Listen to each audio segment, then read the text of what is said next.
E aí galera, eu sou o Noelle, esse é o Vinícius, você está assistindo HQ o quê?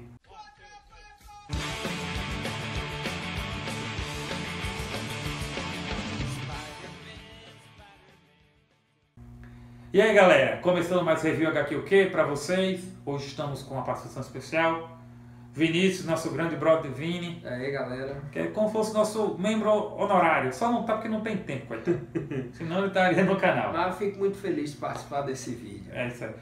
Vocês podem estranhar, o Rafael não está hoje. O Rafael nos abandonou por um tempo. Saiu de férias, foi para um congresso de faculdade, foi com a namorada, foi encher o saco do irmão que mora em outro estado, mas já nos próximos dias ele vai estar de volta. Como o Vinícius é o convidado, eu deixei ele escolher o tema. E aí, o que a gente vai falar hoje? Vamos falar de Novos Titãs, Contrato de Judas. Saiu recentemente.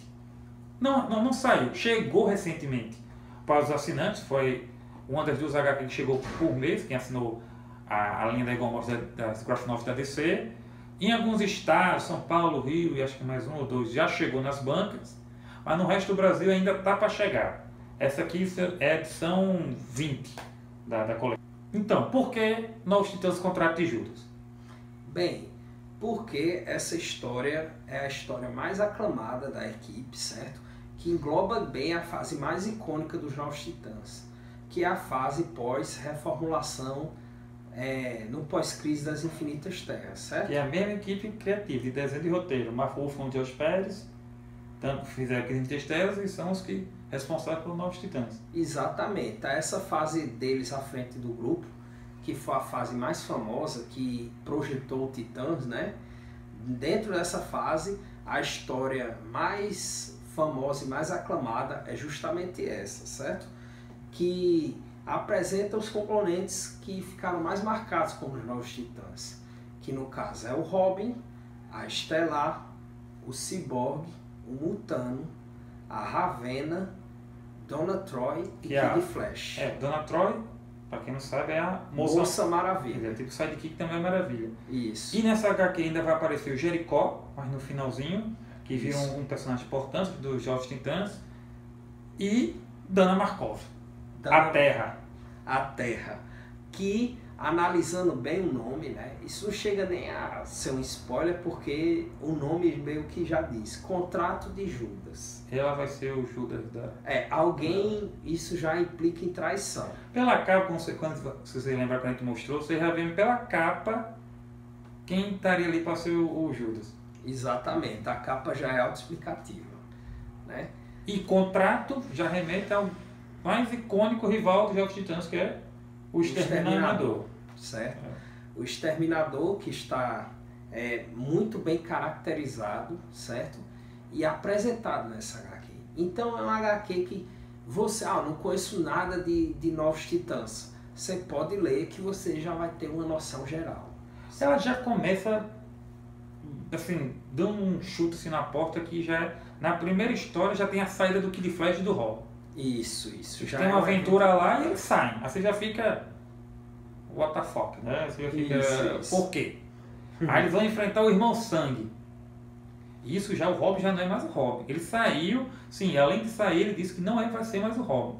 Não sabe o que vai fazer, mas que o Robin ele não vai mais. Isso. Por quê? Um dos pontos fortes dessa HQ é justamente eles vão tratar bem da transição da juventude, da adolescência para a fase adulta.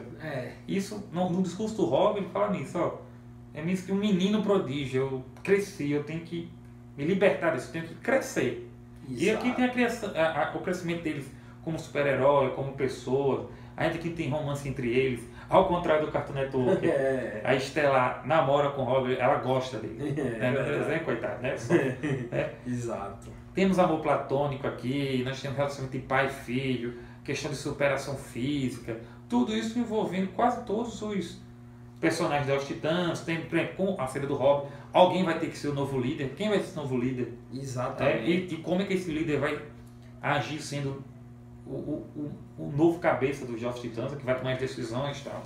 Todos esses pontos foram o que fizeram a fase de Marvel Wolfman e do Jorge Pérez, né, ter feito tanto sucesso, né, a ponto de rivalizar com os X-Men na época, certo? Esse foi especialmente por essa questão deles mostrarem uns jovens titãs, né, nesse processo de maturidade e a relação afetiva entre eles que caracteriza praticamente uma família, né, uma família de heróis da DC. Essas relações são que movimentam a história. Lembrando, não foi, antes de brigas de DC Nosso Marvel, não foi uma cópia, né?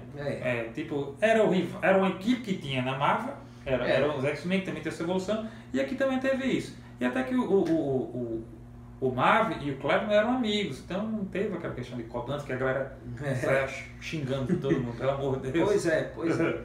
Inclusive, né, as comparações eram muito comuns na época, né? A equipe da DC, a equipe isso. E quando a Terra entrou nos Novos Titãs, o pessoal que lia na época comparou logo a Kitty Pryde que tinha entrado nos X-Men, né? Mas quando vocês forem ler a história, vocês vão ver que as personagens são bem mais diferentes do que parecem, a função delas na história é bem diferente também. A Dana é chata, mas é boa por causa disso. Depois você, conforme vai lendo, vai entendendo o porquê. Talvez você entenda o porquê ela age dessa forma, tudo. Isso. E ela tá de jeito duplo, né? Ela é o Judas aqui da questão. O que ela vai tramar aqui? Tu vai contar tudo. E a grande sacada da época foi que isso aí saiu originalmente em mensais, então a história foi sendo contada aos poucos. Então, os leitores no começo não sabiam que ela era uma agente infiltrada, que ia trair eles e tudo mais. Quando isso foi revelado, ainda ficou um bom tempo ela lá. Exatamente.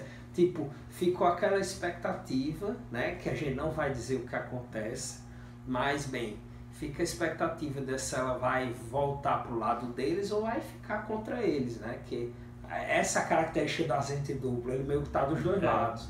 Então, isso foi um componente bem interessante dessa história. Mostra também, então, que eu já falei, né, o crescimento ali, mostra também um pouco dela, aquele sair da adolescência para a fase adulta. Ela tem só 16 anos na história. Isso. Todos eles, né? Outro ponto muito bom, falando do icônico vilão, né, do antagonista que é o Exterminador, aqui explica como foi que o Exterminador chegou a ser o Exterminador. Exatamente. Quem ele era no passado, o que foi que ele passou, até chegar a ser esse cara de um olho só.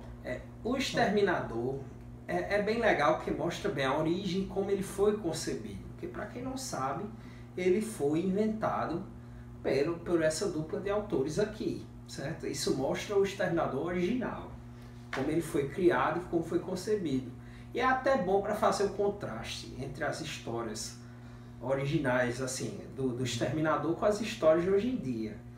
Que quando ele surgiu, ele não estava bem caracterizado como um vilão. Ele era um mercenário. Era um mercenário que tinha seus objetivos pessoais, né? E estava mais como anti-herói. Não queria dominar o mundo. Isso é uma coisa mais atual. Esse negócio dele, esse lado vilanesco dele é mais recente. Nessa época, ele era apenas um mercenário. Ele era explorado mais como um mercenário sem um lado definido. E que particularmente eu acho que ele era bem mais interessante quando explorado dessa forma. Essa frase é muito, muito boa. Exato. E um mercenário que cresceu tanto na DC, que você vê ele em jogos e tudo aí, né? Que tem um título próprio mensal na DC, que vem se mantendo, né? E inclusive a Panini já anunciou o lançamento, né? De encadernado, com as histórias dele lá mensal. Enfim, além dos Novos Titãs, tem esse lado do mercenário aí, que ganhou muita projeção. Bom, pessoal, a gente não vai falar mais nada não, senão vocês não vão ler. E é boa. A versão, ela vale a pena. Ela é gordinha, tudo. Ela tem 7 edições aqui dentro. Tem os extras, né? Tem 2 Novos Titãs, tem 4 Tales of the Teen Titans e tem a Anual 3, que é a chamada da Anual 3 que mostra a parte do começo da saga ali com o Irmão Sangue, a série do Kid Flash, do Robin e tal. Sim, outra coisa, outro ponto importante. Muita gente pensa que o Asa Noturna foi nas HQs do Batman. Isso. E como vocês podem ver na capa, que eu vou mostrar de novo para vocês, nas HQs dos Teen Titans, dos Jovens Titãs, dos Novos Titãs, que eles fazem a transição de Robin para Asa Noturna. Isso é um spoiler, mas não é spoiler porque a própria capa mostra pra você. O bicho aqui, o bicho tá de preto. É um dado interessante nessa HQ. A gente não considera um spoiler, considera um dado que faz você compra a HQ. Pra ver como é que foi. Porque a primeira história aqui, ele deixa o seu Robin. Ou seja, ele vai até o final, você vai entender o porquê ele se tornou Asa Noturna. Exato. Mostra todo o processo até ele resolver ser o Asa Noturna. O spoiler que eu posso dizer é isso. Que ele passa a HQ todinha sem ser ninguém. Sendo apenas Dick Grayson. Também que não sabe, Dick Grayson ele foi o primeiro Robin do Batman. Aqui ele saiu, que deixou ser o Robin. Ele continuou sendo Robin, mas não era mais sidekick do Batman. Isso. Aí por causa disso ele resolve deixar ser o Robin pra virar alguém melhor. Ou seja, aquela parte que eu comentei. Estudar um amadurecimento, sair da fase da adolescência. Ele até fala isso, é um menino prodígio. Eu não sou mais um menino, eu tenho que crescer como pessoa. Exatamente. Ele é o líder dos Novos Titãs. O líder é o menino prodígio. Não. Ele sente isso. Aí, conforme, por isso que ele...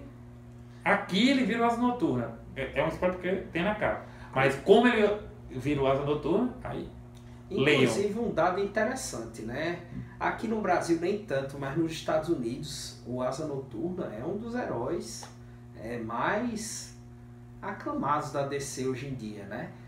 Tanto pela relação dele no universo do Batman, como essa relação que ele teve nos Titãs ao longo da história. Então é um dado muito interessante assim, acompanhar a evolução desse herói que está ganhando cada vez mais destaque, né? Até em jogos como o Injustice. O jogo, ele é um dos personagens que aparece, Asa Noturna e tal. Ele, por ser o primeiro, ele é muito querido entre os fãs e tal. Tanto que na HQ do Batman Grant Morrison, do Batman e Robin, quando o Bruce Wayne é considerado morto, né? Quem assume o manto do Batman é o Dick Grayson. Exato. Né? E o Robin na época... É um substituto natural. Se existisse no mundo real, Batman envelhecesse, chegasse com 80 anos, não desse mais como, e o mito de Batman tivesse que continuar em Gotham City, naturalmente ia ser o Dick Grayson. Com certeza. E nessa tem o Damian Wayne, que pra mim é o melhor Robin de todos os tempos. Isso é muito Damian Wayne. Bom, outra coisa sobre as edições. Teve só alguns errinhos aqui atrás. Tirar uma foto e botar aqui melhor para vocês. Erros em digitação. E para quem não conhece a coleção da Egon Morrison, sempre ela tem uma história, uma sagazinha, né? Tipo, de Justiça Prego, Inimigos Públicos, Nós Temos um Contrato de Judas e uma HQ antiga. Com a temática parecida, ou envolvendo os mesmos heróis. Primeira aparição do Jimmy Olsen, primeira aparição da Lois Lane. Nesse caso aqui, primeira vez que os sidekicks se uniram. Isso. Que é a história com Aqualad, do Aquaman, Kid Flash do Flash e Robin do Batman. Que eles se juntam para resolver uma tramóia lá. O embrião dos novos Titãs. Aí nessa, toda vez falam um pequeno resumo da equipe no decorrer do tempo. Aí nessa tem uma parte que tá em alemão. Que foi um pequeno erro, mas vou botar a foto aqui também no vídeo. Deve estar aparecendo agora esse momento aqui.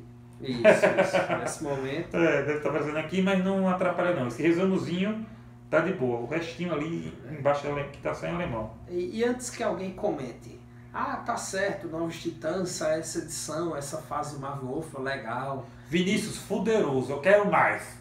Isso. Eu preciso de novo mais Novos Titãs. Eu tô desse jeito. Tem duas obras, né? Uma recente, outra nem tanto, mas que engloba essa fase aí. Uma, a mais antiga no caso, foi essa biblioteca DC que saiu pela Panini há alguns anos, que mostra o início dessa fase do Marvel Wolfman, o início da equipe dos Jovens Titãs, da reformulação, né? As 8 primeiras edições. Justamente, as 8 primeiras edições e mais algumas HQs que saíram dos Jovens Titãs. Realmente é o começo, né? É o começo, tal, é muito bom para ter. Quem tiver acesso a essa aqui, dá uma lida antes dessa aqui para conhecer, né? A DC tem muita origem secreta, Lanterna Verde, origem secreta. É praticamente a origem secreta dos Jovens Titãs. Sabe? Exatamente, a origem secreta dos Jovens Titãs. Difícil de achar, mas brinque de Indiana Jones, Sable, um site perdido, uma coisa assim. Vez ou outra apareceu umas HQ no site da Panini aí, que tava para não sumir, eles acharam lá e botaram para venda. Com certeza. E quem gosta e tem interesse em material importado, né, existem ônibus dessa fase inteira. Para quem tiver curiosidade. Mas outra que saiu mais recente, bem mais fácil de achar pela Panini, é a Convergência dos Novos Titãs, que inclusive tem história escrita pelo Marvel Wolfman, englobando esses mesmos personagens. Aí é bom para quem gostou dos personagens e quem se interessa em ler mais deles, que eu percebo a carência desse material no Brasil. Essas duas edições podem ajudar. O Novos Titãs é uma carência nem só até no Brasil, né? Uma carência mesmo da DC com os personagens, né? Não tem tanto que isso. Isso é para outro vídeo, que era o questionamento por que a DC só gosta de sua trindade. Isso aí outro especial a gente vai fazer. Exato. Por que DC? Por quê? Por quê? Aí fica a dica de leitura adicional.